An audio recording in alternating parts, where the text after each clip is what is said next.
PIO podcast, we'd like to welcome Bridget Truxillo, attorney and retired law enforcement officer. Thank you for being on the show. You're so welcome. Thank you for having me. Thank you. And Bridget, first, as we start off, and I start off with everybody that comes on the show, let's start out with your background in law enforcement and how did you make that transition to becoming an attorney? Yeah, so let's see. The week after I graduated from the University of Florida, go Gators, I went to the police academy, and that's because my degree is in environmental horticulture. That's one of these pieces of paper behind me. That one. You can't see, but the framing around it has orange and blue. Go Gators. Anyway, I love University of Florida, but did not want to do anything in environmental horticulture. It's a long story how I ended up there, but partly because I wanted a job that I thought would require me to be fit, because I was into fitness at the time, and I was in my early 20s, and didn't know if I'd have the motivation to do that forever. So I wanted to find a job that would require me to be fit. Well, then I became a cop and realized that very much don't have to be fit, sadly. And also, I say this all the time, I'm a real dork in the sense that I believe strongly in our Constitution and the rule of law and the role that law enforcement officers play in being able to contribute to that. And I thought, other than being in the military, I think that's just such an honorable thing to do. And I thought I wanted to do that. So thought I wanted to do like federal law enforcement somehow. And talked to the FBI, and they told me I was just too young. So I was 24 when I was applying, and they said, just go get a job. So I went and got a job at the sheriff's office, went to the police academy. So that's how that unfolded. And 4.5 years later, I was running away from it to go to law school. So Wow. Yeah. All right, awesome. You started a program for officer wellness. Can you tell our listeners why you decided to venture into that, and what the program is all about? Yeah, so fast forward, I left the sheriff's office almost 20 years ago, which blows my mind. 20 years ago in December. I left, like I said, it was a really hard decision to leave. When I was in law enforcement, I was started off in patrol, then I did undercover narcotics, and I was the only female member of SWAT team. So I don't know, maybe I'm jumping ahead, but the reason, because I was on SWAT team, I left law enforcement. That experience was all the challenges you expected it would have. Mm-hmm. And so when I went to law school, it's because I didn't really know what to do with my professional life, because I thought that I would stay. I thought I was going to be in law enforcement for the rest of my professional life. So I went to law school, just not really knowing what to do, but just not knowing that it's not a bad thing. And then got a job. I ended up moving from Florida to Texas for my now husband, and just got a job. I had bills to pay. But fast forward 13 years, where I hated law firm life, and knew somehow I still wanted to do something to give back to law enforcement. And it was the summer of 2020 when, there was such a strange time in this world, and the George Floyd thing happened. And after I spent about 2 weeks being so mad about everybody in the world seemed to be calling everybody in law enforcement murderers, knowing that's not true, deciding that, as I say, I'm a self-described positive Polly, not Debbie Downer. I just refuse to stay in the rut, I guess. And thought, well, as bad as this is in the world, is there something that law enforcement could do to do better? I think that everybody could always do something a little bit better, and it's the healthy way to live. And so I thought, well, and then what can I do about that? And well, I know from first experience what it's like to be in law enforcement and to face those struggles. And I think that applies for all first responders, including people in dispatch. I have clients who are dispatchers, and I thought, well, maybe I can do something with wellness. And then following that path is, well, what the heck does that even mean? And so I created Protective Wellness, and then I created a program that would help you individually define what wellness means for you, because what that means for you is not what it would mean for me. I might work out in the morning. My husband would never work out in the morning. I might meditate. You might think that's woo-woo. I mean, whatever you do, but define it for yourself and then do it. And then as I was kind of trying to get that off the ground, people would hear my story and then call me and say, hey, I'm a cop, or I'm whatever. And that I went through the same thing. I'm going through the same things you went through. Can you help me? So then Lady Law Shield was born. And now I spend almost all my time doing the Lady Law Shield stuff, but I still have Protective Wellness. Mostly I do that primarily through, I'm a certified yoga teacher, certified yoga for first responders teacher. And I just want to get that information out there as a tool to be able to combat what the job of a first responder does to you. And then as an attorney, of course, I specialize in employment law. So that's a really long way of saying, how did I get there? But that's how it all evolved. And it's certainly, that's such as life, right? And one thing Yep. takes you from A to B to C. And I say all the time, like I'm 49 years old and I'm finally doing what I'm supposed to do in life, which is to use everything that I've been through and to be able to help you solve some problems as a first responder. Awesome. Thank you very much for that. As an attorney, you now have dedicated your life to helping the law enforcement community. I'll tell you that there are more lawyers looking to sue officers than there are out there to protect them. So thank you for doing that. You're welcome. Lady Law Shield, what does it specifically do? Very specifically, I help with employment related problems. So, harassment, discrimination, retaliation, something like that. I also help officers who've been placed on a Brady Giglio list. And when I say officers, it's actually, I also have a dispatcher who's been placed on a Brady Giglio list. And if you're not familiar with that, without giving you a whole law school course, Brady and Giglio are two U.S. Supreme Court cases that identify and define a criminal defendant's rights in trial. And that includes that if the prosecution has any information that would help that defendant defend themselves or keep them out of prison, you have to turn that over. That includes that if anybody along the way that was involved in the case has done anything untruthful, if you lied about something, Mm-hmm.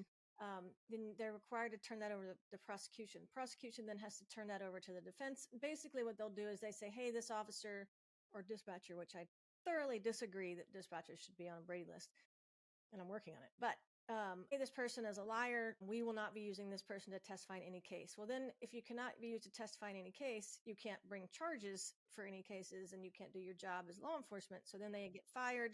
They're labeled as a liar for the rest of their lives and they can, in essence, are kicked out of their career. Sadly, when you're put on a list like that, they don't have to tell you that you're on that list. They don't have to tell you that they don't have to take you off. There's no way for you to clear your name once they get you on there.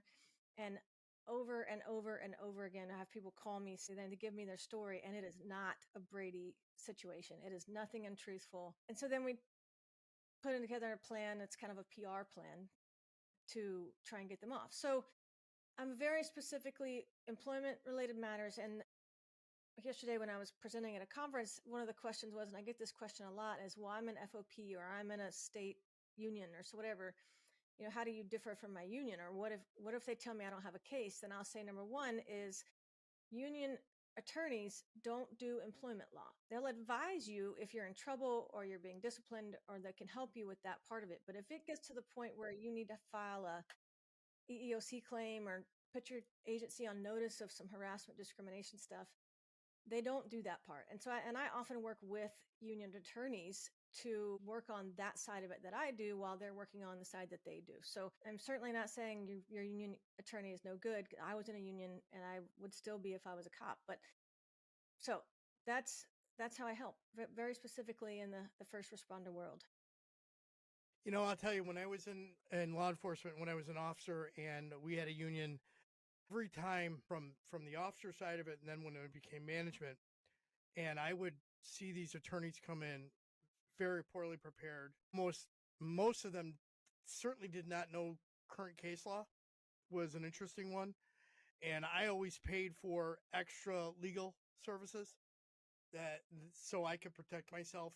And then I always suggested to my officers when they came under my command, get your own legal service to protect you, because the union is only out for what benefits the union, and they're going to immediately sever themselves from you if they think that there's a problem, and they're not going to protect you. And very frequently that happens with even local government. They're going to separate from you pretty quickly if they believe that you did something wrong. So you have no protection in that aspect. So yeah. And it happens a lot. Yesterday I was like, well, I called my FOP attorney and he basically said, well, just pick your battles. I mean, how much of a problem do you want to create for yourself? And of course, having Ouch. been in a situation where I once went to my lieutenant and said, and who was also my SWAT commander, and said, hey, I'm not asking for better treatment. I'm just asking for equal treatment. So like if I'm going to get in trouble for everything that you can find in the handbook, then everybody should get in trouble for that. Or how about just not writing me up every opportunity you get? And he said to me, don't make problems for yourself where there's not any. And I said, I am dealing with problems. It's kind of why I'm here in the office today, but I hear it a lot, or they'll say, no, don't do this. You can't make that claim. And it's all, I'm so glad that you have that. I mean, either I'm sorry because you had the experience and you learned the hard way to do that, but also I'm so glad that you share that message because I hear it all the time. Or people will call me and it's too late. I can't do anything, where they say, well, you trust this person. And what I will say to that is continue to trust the person and get as much as you can out of them. Well, I have conversations with people, even sometimes they hire me, and then I'll find out, well, yeah, I have this union and my union lawyers help me. I'm like, okay, go to I did this the other day, a girl out of Texas. I said, go to your union lawyer, see if because I talked to her union lawyer. He said, yeah, I'm going to try and settle this for her. I called her right away and said, look, go with what he can do. He thinks he can get you a year and a half to 2 years of salary. I Right. don't know if you can afford for me to do that for you. So go do that first. And I even said, I'll even give you your money back if you can get him to help you first. Like, you're paying dues. Eke as much out of that as you can. And also, you're probably still going to need me if you're even thinking. If you think that you might need me, you probably need me. Right. Right. Absolutely. So in my field, in my background as a public information officers, we're always working to address a crisis that face our agency. How can your firm help them protect themselves? Well, that is a good question because and it comes to like, it's like things you teach your kids. The right thing to do is not always the easy thing to do. Do you have kids? Have you raised kids? I have three. I've got in their 20s, thank God, and all of them came out pretty good. That's nice. I have three, and I have 13, 12, and 7 year olds. So I'm still in the throes of teaching kids, like my kids, things like that. Like, the right thing to do is not always the easy thing to do. And that Hmm. applies so much in the law enforcement context. Standing up for yourself is not always the easy thing to do. Calling out one of your officers or one of your, like if you're a sergeant or lieutenant or whatever, and there's people below you, and maybe it's not the way it's ever been done before. But it is so important that you call out things that you see that are wrong, because it will blow up at some point. And if you don't do it, chances are it's just going to keep getting worse and worse and worse. So let me give you an example. I have a client who the chief asked her, they were having a conversation. We went to the chief. She had made a mistake, and she requested a meeting to say, hey, look, I made a mistake. I'm sorry, but I want you to know I'm committed to this. Is there anything else that you'd like me to do so that I can show you that you're looking for, so I can show you that I can fix this? Part of the conversation, she's like, yeah, I've just been a little distracted lately. There's some things going on at home. And he's like, oh, well, is everything okay? Are you safe? He's, blah, blah, blah. She's like, oh, yeah, no, it's none of that. We're just going through some things. And then he said, well, are you still intimate with your husband? And she was very uncomfortable with that situation and didn't answer it. And then he asked a second time.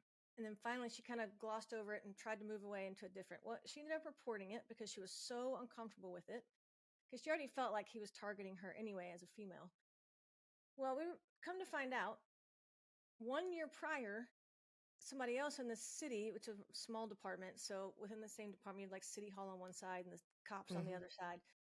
Somebody in the finance department did have a domestic situation, and he's like, well, are you okay? Are you safe at home? She says, yeah, I'm fine. Everything's okay. I'm not, no, I'm not. He's not hurting me.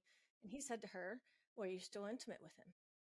So she immediately reported it, put it in writing, sent it to HR. HR, not only did they not do anything, but the HR director went to her and said, are you sure you want to ruin this man's career? So regardless, they did nothing about it. Wow. One Wow. fast forward 1 year later, he did the exact same thing. So how can an agency save themselves embarrassment and money? It's by doing the right thing, even when it's not the easy thing to do. Investigating your chief if a city manager learns of something, disciplining your chief. I mean, it's not going to be great, but doing the right thing and showing the public that you're willing to hold people accountable is always going to look better than when the story comes out that you did the exact opposite. And especially in law enforcement, because if they start to see that you're covering up for one of your own within the department, what we all know what's going to happen about the overall reputation of being, whether or not you're a trustworthy law enforcement agency. It's going to be bad. So do the right thing, not necessarily the easy thing, which is hold people accountable to being the right kind of people, making the right kind of decisions. And that it's not just constitutionally when you're out on the street, whether or not you make a lawful or unlawful arrest. It also applies under your roof and the decisions that are made and how people are treated. You know, that it's amazing you bring up the fact about a chief being investigated, because if you think about the problems that permeate through an agency, they always talk about systemic racism and others. There are systemic disciplinary issues that go Yeah. through an agency, and you know, you have HR saying, "Do you want to ruin this man's career?" Well, the man is ruining my career for your client in this sense. So, what are they weighing there? I mean, to me, they're they're looking at it, oh, we don't want to be sued, but at the same time, they're sending the message to anybody that comes in and wants to complain or file a complaint that it's really not in your best interest, because you're going to ruin somebody's career, but they're damaging me Yeah. personally. Yeah. Yeah.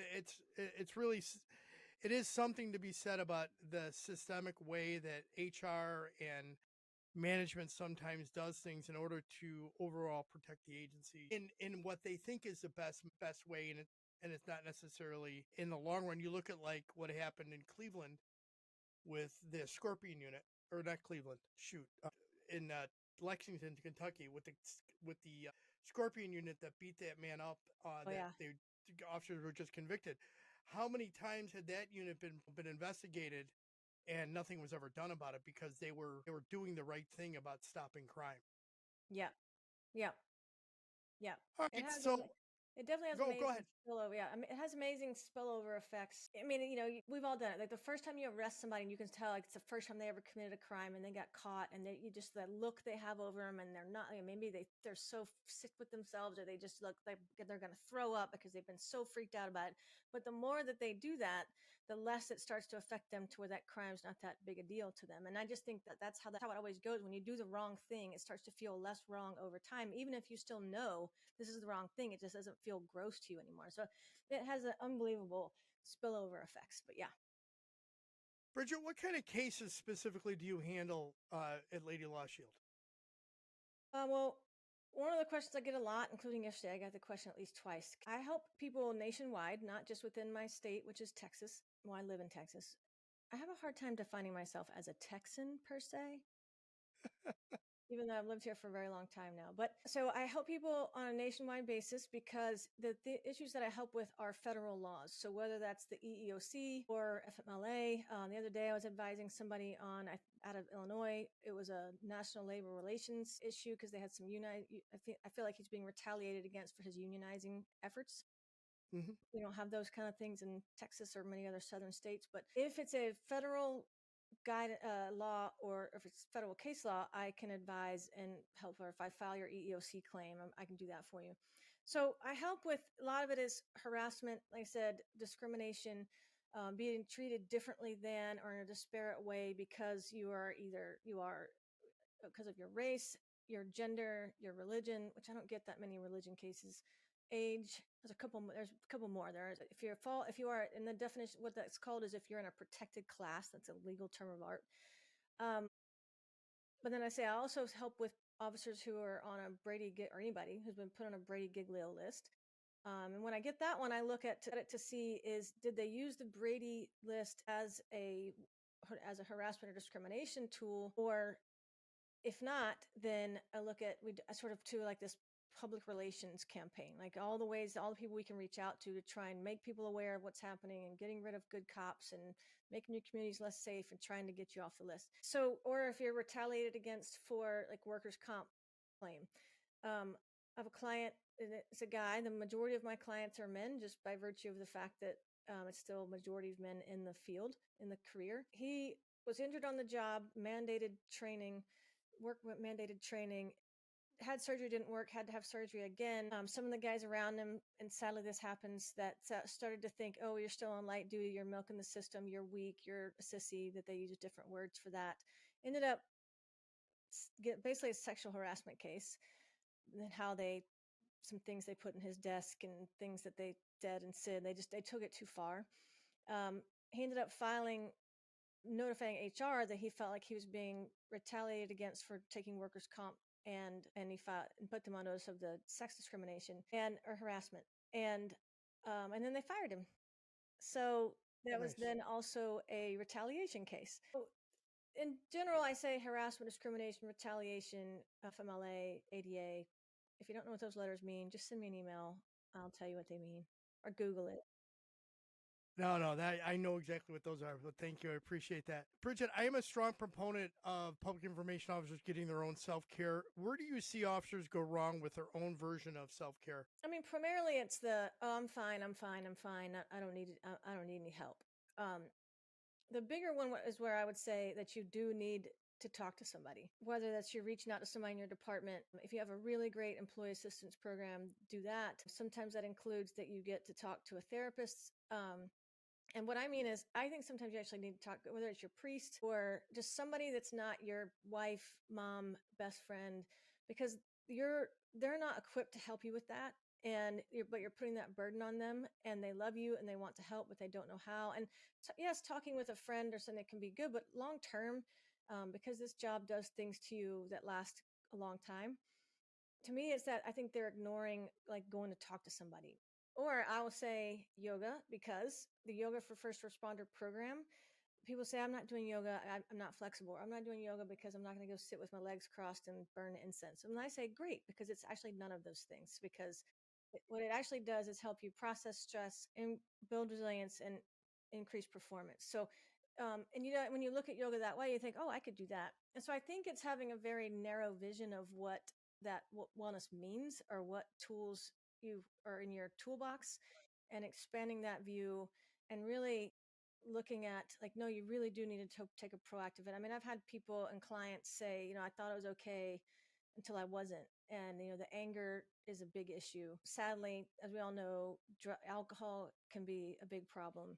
And then sadly, is you just don't want to ever get to the point where people start to feel like, well, I'm the problem, so I will remove myself, and then there won't be no problem. So, I mean, I've multiple clients who have attempted suicide. I've talked to even more people that aren't my clients, but tell me that they were attempt suicide. And I mean, I've had a conversation with a 30-year firefighter who was in tears, a man saying, like in tears, saying, you know, I've given my 30 years of my life to this, and all of a sudden I feel like nothing I've done has ever mattered. And that's a very dangerous place to be. So that, I Yes. just feel like it's that not, or me saying, I have a therapist. I talk to a therapist. Sometimes it's every 2 weeks. Sometimes it's once every couple months. Like right now I'm okay, but I'll get on the phone with her and just kind of start going through everything.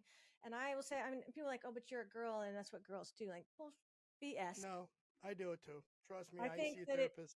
yeah, I mean, it helps me in every way. It helps me let go of the things that I don't need to that I don't need to hold on to, that I have no control over. It helps my marriage. It helps me as a mom. It helps me in so many ways.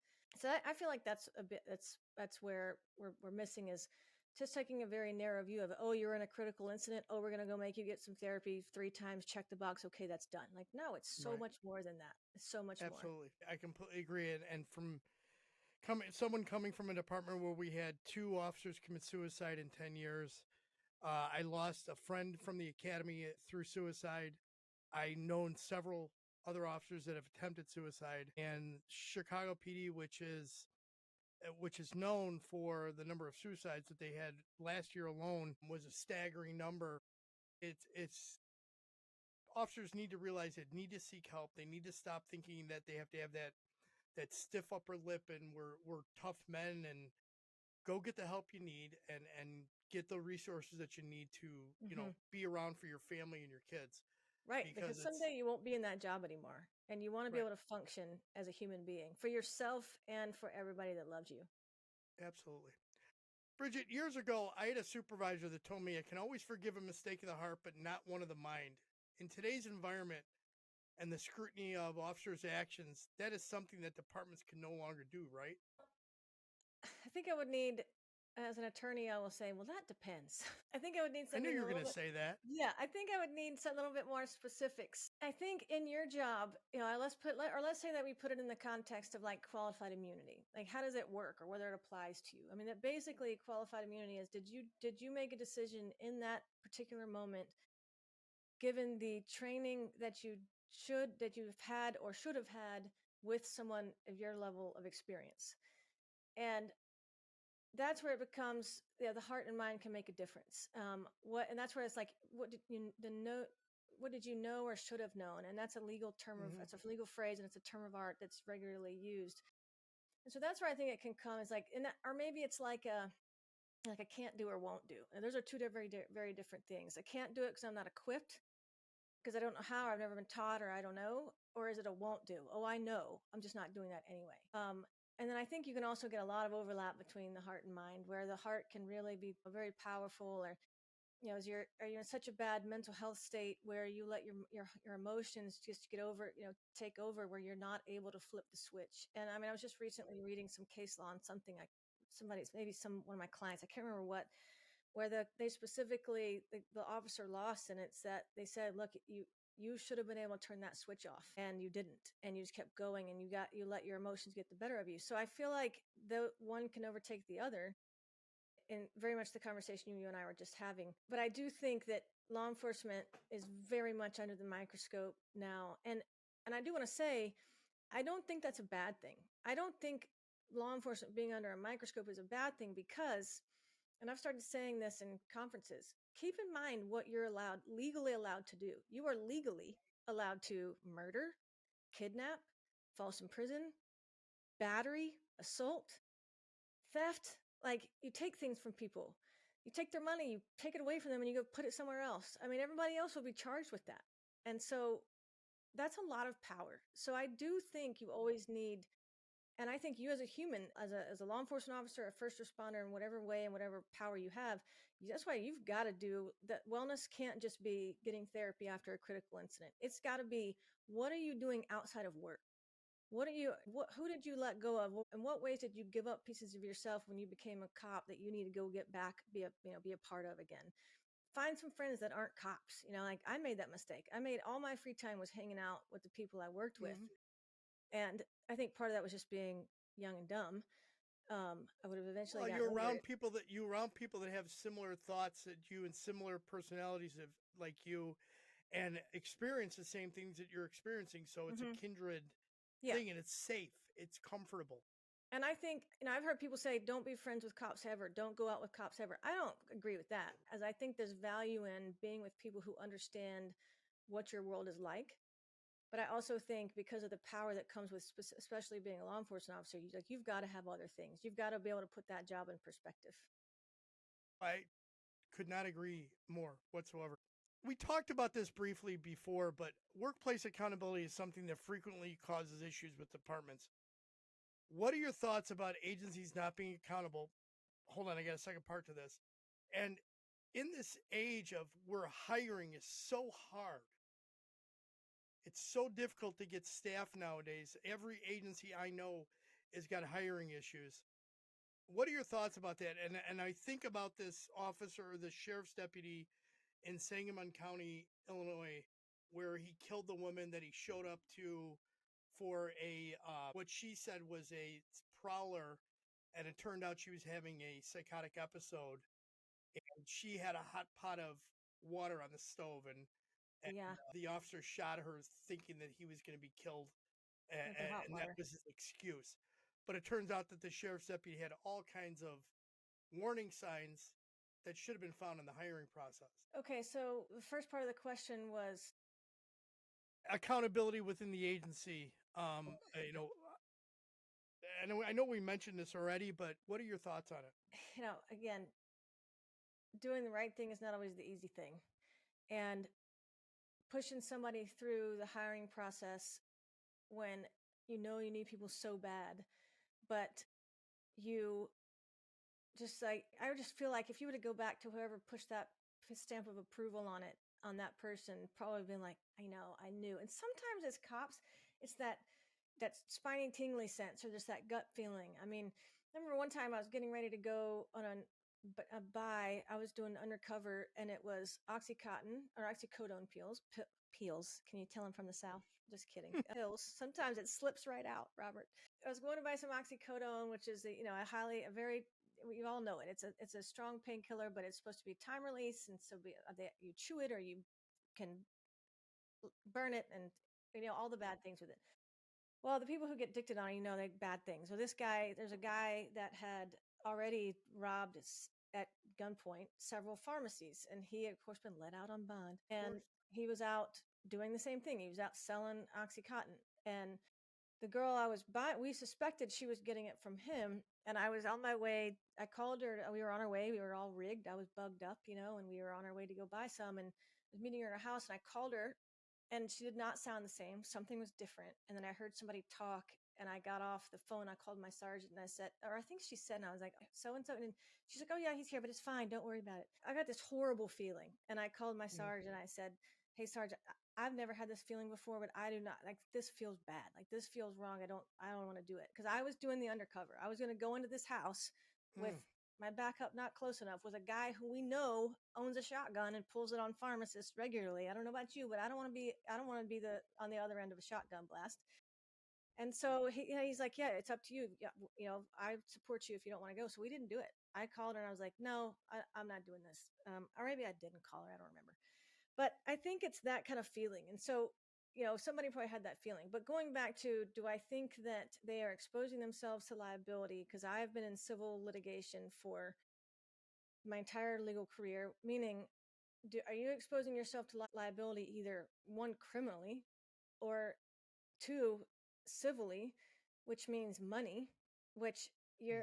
who has extra money? No governmental entity ever has enough money. So I just feel like, and I hear about this all the time across the country, that they're lowering standards. Or when we were cops, like there's no way you could have ever gotten a job if you had been arrested for weed. But God, no, now, no. yeah, Yeah. yeah, no drug charge, even if it was weed. Now I know that's a lot different now, but in some places that's still illegal, or maybe it's on your record. And like, okay, but I mean, a crime is a crime. And the point of that is you were willing to do that at the time when it was definitely a crime. And then that you want to go put this person on patrol who is in charge of arresting people for breaking the law and committing crimes. I used to tell people when I was like narcotics investigations, but when it was marijuana, especially the young people, they'd say, "Come on, this shouldn't be illegal." And I would always say, "Yeah, but that's not my job. My job is to enforce the law. And if you don't like the law, then go vote the next time it comes around." And they did. Yeah, right. They did. And so I just feel like you're exposing themselves to so much liability. And whether it's through lowering your hiring standards or because you're overlooking mistakes that people are making, you just cannot do that. And whether that feels like, maybe, am I suggesting that means that the agency starts throwing people under the bus? Well, no, because you shouldn't be thrown under the bus if you didn't break a rule. So you really, and I'd say this to officers, to everybody, that you must get the training that you need. You must get training. You can't just get out of the academy and then stick with that. Case law changes, you just don't remember. I mean, I've taken 4 bar exams. I don't know if you have this video, but I have a lot of pieces of paper behind me. But that doesn't mean I remember all that stuff. That's why, as attorneys, we're required to get continuing education, and I know that most cops are required to get continuing education. But it's important that you do that because you've got to make sure that you keep up on it. Because if you break the rule and it's that knew or should have known, they're going to stick the should have known on you no matter what. So, Absolutely. Bridget, is there a question I should have asked? And if so, how would you have answered it? well, what I say is, I'm not. You're like, if let's say you would ask me, like, how do I help people? What do I do? Because I was in law enforcement, I very much know what it feels like to be targeted, to be thrown under the bus, or feel like I'm being thrown under the bus. And while I was being targeted, I felt like nobody was helping me. That people knew what was going on and they weren't doing anything to help. And sadly, that's just the way the culture is. And so I specifically, when I design the services or really think about, like, how do I want to help? What do I want to do? Like, can I file your EEOC claim? Yes, I can do that. Do I know how to get something to trial and then get it on file and file a lawsuit? Yes, I know how to do that. But I also know that there's so much that you're in such a bad place if you need somebody like me, that encouraging you to, yes, you need to report this. Why should you report this? Knowing, because of firsthand experience, that it significantly negatively impacts your mental health.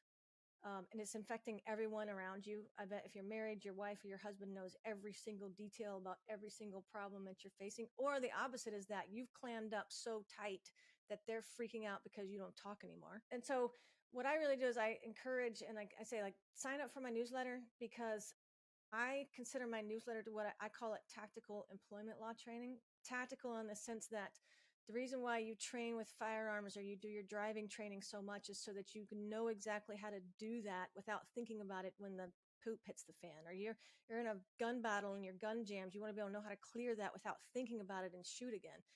That's what I want you to have with employment knowledge in your brain, because you're already going through so much because of what you see on the job, that you shouldn't have to then lose more of yourself because of having to deal with things like this. I want you to know when you should say something. I want you to know what you should say. I want you to know how to go about that.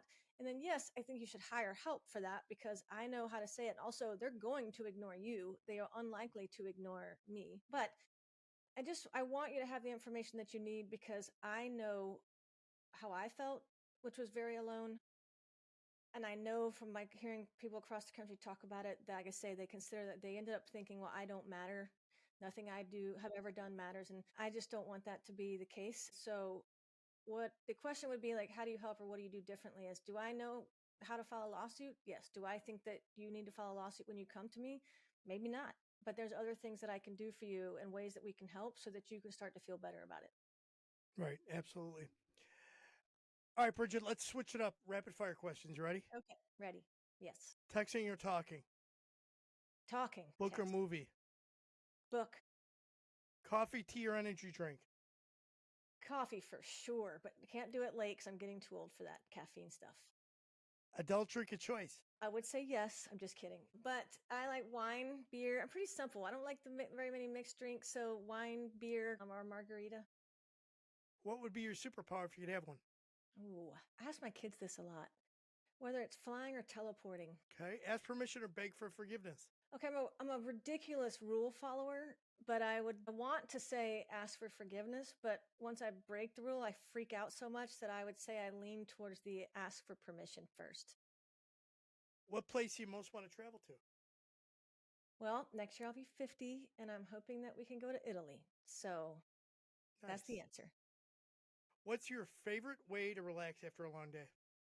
A glass of wine, sitting on my couch where I'm not having to do anything for anybody. Because, as I said, my kids are still in the younger phase. So there's a lot to do every day. Absolutely. If you could have coffee with somebody, any historical figure, alive or dead, who would it be? I saw this question, and it's so hard. What's your answer? Mine, it would be Jesus. Oh my gosh, that's a good one. Dang it, Robert. Jeez. That is definitely, like, if you say that, I've had this dream where I'm on one side of the river, and on the other side of the river is my great grandmother, my grandfather, like everybody that's gone. And I definitely put family first. So I'm really always been really close to my family, and to be able to have a conversation with my grandfather, I really can't even talk about it too much or I'll get very emotional. Like when I graduated from law school, I stood up and I looked back at my family. My grandfather was already gone. But in that moment, he was telling, I still can hardly tell this story without getting choked up. But in that moment, he was saying, I'm so proud of you. And That's awesome. so it's that, like, you have those feelings every once in a while. Or when my son was born, it took a while to get my son after my daughter's. And see, I'm not the most religious person, yet I am. We go to church every week and we raise our kids in church. And when they handed me my son, God said to me, I know you wanted a baby really bad, but I needed you to wait for this one. And so, like, to be able to have Nice. that conversation, like, Yeah. not necessarily why. It's just like, I don't want to say, well, why'd you do this, but why'd you do that? But I want my grandfather to be there and my great grandmother to be there so we can just have a super cool chat. Awesome. That's awesome. That's the way it should be. Bridget, what key points would you like our listeners to take from today's interview? Okay. First three things you need to do if you're facing a problem at work. One is, and not necessarily in this order, you need to hire help. You can't do this on your own. So either go get your union lawyer to help you or call me so I can help you. If you really need help and you're probably already freaking out, get somebody to help you. Number two, you got to write it down. Write down everything that's happened so that you have a record, because you're going to have to do that anyway, whether you're reporting it at your department or you're giving it to me. And then number three is you're going to have to report it for multiple reasons. And so without making the explanation too long, you're going to have to report it. And when you do, you need to report it through your chain of command and to HR, because one doesn't always know what the other one's doing. And you want to make sure that your claim is heard by the right people. Right. Awesome. Bridget, do you have a motto that you live by? Well, maybe I'll stick with my theme. Just kidding. About doing what right is not always what's easy. But definitely integrity is it's what you do when nobody's looking. And I definitely said that to myself when I was in my early 20s. I read the book by Ayn Rand. God bless if we weren't talking about this. And it's a heavy theme of integrity throughout the book. Harry Rourke is this architect, and he chooses to work in a quarry mine, making almost no money and living in like squalor because he refuses to be an architect in any other way than he thinks he should be an architect or to do something for the greater good. Oh my gosh. I'm going to email this to you after so you can put it in the notes somewhere so I can think, because I cannot believe, but look, Google Rourke and Ayn Rand and the book title will come up. It's probably in my house somewhere. But integrity has been a strong guide for me throughout definitely my adult life once I really started understanding how to be. Awesome. Awesome. All right. How can people best reach out to you if they'd want to connect or follow up or get your services? My website, ladylawshield.com. You can find all things. Like, definitely sign up for the newsletter. Like I said, if you need to book a call with me to get things started, you do that on my website, or social media links are on there. So ladylawshield.com, you go to that homepage and it'll get you anywhere you need to go. And I will add all that into the show notes. Great. And I'm going to get that book name. Dang it. Yep. Just send it to me and I'll put it in the notes. Bridget, thank you for being on the show. I really, truly appreciate that. And it's Bridget True. I know it's a tough one. It's like multiple trucks and then Truxillo. Truxillo. People want to say Trujillo because it's Truxillo. Right. Yeah. I get it all the time, and I live in Texas, so I really do get it all the time. But my husband's from New Truxillo. Orleans. Yeah, my husband's from New Orleans, and so that's why I always say the X. Gotcha. Bridget Truxillo from Lady Law Shield. Thank you for being on the show. Thank you.